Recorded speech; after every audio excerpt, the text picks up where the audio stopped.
Spirit walking and the art of Seidr, talking about the various spirits and spirit allies that we're going to run into. Seidr, at its core, is the practice of spirit walking. It encompasses communication, gaining knowledge, and the partnership with spirits in order to accomplish specific tasks. It's a combination of divination, mediumship, and magical practice. Although the tools used and aspects of Seidr are specific to that form of spirit walking, the Norse form of spirit walking, the concept of the work can be found in almost every culture. No matter what the purpose of performing Seidr is, whether it be to divine what is coming, to gain knowledge, to heal, to curse, or to alter events, these are just to name a few. But spirits are how the work is done. This includes spirits of the land, elements, spirits of creatures of the land, spirits of the dead, and the spirit of the Sedona herself. In order to work with and get the results the Sedona or the people coming to her want, it requires an understanding of each type of spirit and building bonds, a working relationship with them. So, starting in land spirits and elementals. These spirits include those that are of plants, trees, stones, crystals, water, fire, earth, air, and every other element found within earth. Each individual spirit you encounter within the collective will have its own personality, but also abides by the rules or core energy of its origin. For example, each of the 3 white oaks that I interact with on our property have their own personalities and quirks, yet they all have a core underlying energy that comes from the spirit of the white oak itself as a collective. You can think of it in terms of humans.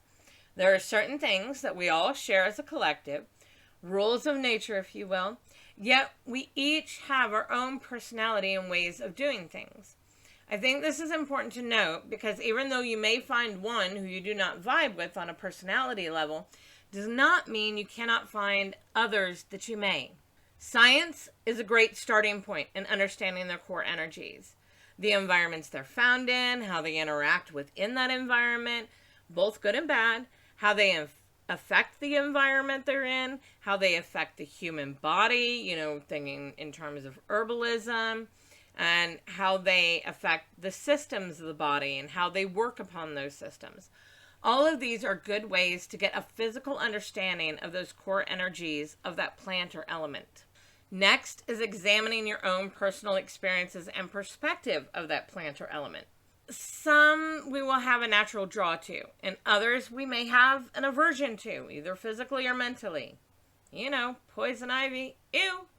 Anyway, before you even approach working with them, you need to sort through your own perspectives of them and what they represent to you. These will always come across when building a bond, and something to be keenly aware of. If you have an aversion, for whatever reason, but you still want to work with them or build a connection, be upfront about it with them. Tell them why, and why you are wanting to connect, and then see if they're open. Respect and honesty are essential, as well as having a fluid mind, the ability to shift perspectives with new information, because we are coming with a lot of assumptions, and they're going to give us their truth. Communication with these types of spirits, your plants, your elementals, they're going to be different in the way that they express language. Unlike the spirits of our dead, these spirits generally don't talk in human language. In my experience, it is much more centered in imagery and feeling, emotions. It will take a little time to get the hang of it. And if you don't understand what they're communicating, or if there is some doubt of what they're communicating, ask them. It is better to say, I don't understand, than to make assumptions. They are going to be picking up on your imagery and emotions as well. Again, language. We'll get into the bonding process at the end for all of them. So the next one that we need to talk about is spirit of creatures. Same process outlined above will stand for all the spirits discussed with a few variations. I would always start with the science, then your own observations, experiences, and feelings. Through that process, you're building some good assumptions, that the spirit may change, but it gives you a good foundation to start with nonetheless. When approaching an animal spirit, realize that the personality extremes here tend to be more so than those of the plants and elements. I think their personal experiences, especially with humans, has a lot to do with this. As a human approaching them, understand the historical relationship between the animal and people, I think, is important. Memory is passed through DNA as well, and contributes to the instincts animals pass to their young for survival. So understanding what that relationship's been like over the last few centuries or longer can help us navigate some of those difficulties in the beginning. I've also experienced some discrepancies between what science says and what I've personally observed in the animal itself. Science and what other people have told us have conditioned certain assumptions about them that are not necessarily true. Again, approach with a fluid mind and let them tell you their truth, their side. Communication with animals tends to be easier, in my opinion, although they can communicate similar to other via imagery and emotions, but they also can talk in plain language. I've wondered about this at times and have considered the thought that perhaps it is due to the long amount of time humans have interacted with them, both mundanely and magically. Either way, though, it tends to hold true for myself and others I've talked with on the subject. Be careful of making assumptions, though, when they tell you something, as language and meanings of words change over time. Always try to clarify what they're telling you to ensure you're getting the best communication and the clearest idea of what they're trying to convey. The longer you work with them, the easier this gets. Okay, spirits of the dead. So, these are complicated ones. Communication is much easier and straightforward. Even if language was different, for whatever reason, it's pretty clear when you're dealing in spirit. Their intention, though, can be cloudy. Just as we have living people who are good and bad in our opinions, we will also encounter them in the place of the dead. Feeling them out and trusting your gut, your intuition, is going to be vital. Also, just because a person was perceived one way in life does not mean their spirit is that way in death. Here are some perspectives that you need to keep in mind when dealing with the dead. I don't believe, personally, that people are born evil. I think most of what we perceive as evil have experiences that drove them there. I'm not saying this makes their deeds right or justifiable, but it is something that I feel must be considered. We also have our own opinions of what good and bad are. They are subjective terms, not universal truths. Be keenly aware of your own biases and perspectives, knowing not everybody else holds them. We do not always know the real motive behind their actions. This is especially true for those we knew in life. We have our assumptions, our perspectives, but that does not mean we really understood their motivations, feelings, or true thoughts. We do the best we can with the resources and knowledge we have at the time. We make mistakes, we have regrets, so do they. Seeing through the eyes of then, not the eyes of now. I think this part is hard for some. They look at the past, events, people, choices they made, and they pass judgment based on their own worldview now. The world and society are always evolving and changing. Hindsight gives us a unique perspective because we see how it all played out, good and bad. They were living through it, though, without that advantage.